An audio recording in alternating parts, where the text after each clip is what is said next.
Yan. Magandang gabi po sa inyong lahat. Ako po si Abel. Siya po ang aking nanay, si Mary.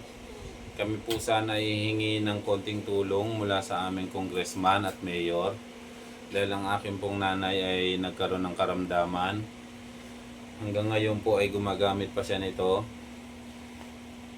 Ubus na ubus lang po talaga kami. Kaya napilitan po kaming humingi ng tulong. Okay naman po ang takbo ng buhay namin noon.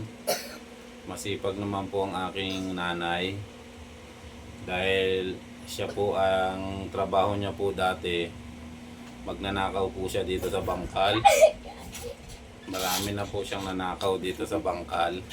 Sabi mo man, nagbago ka na. Tawa na naman, hindi nga ako tumatawa ma. Pero ako na nga magsasabi. Pero nagbago na po siya. Siya po.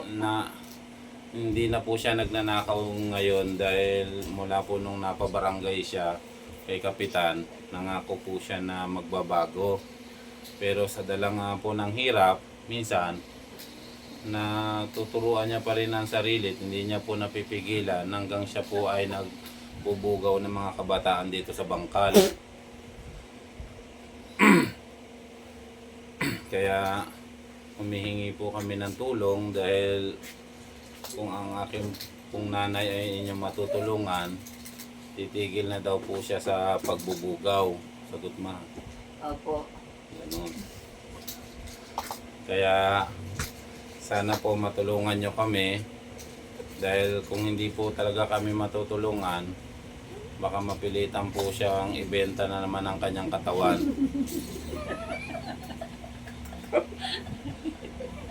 Ano naman?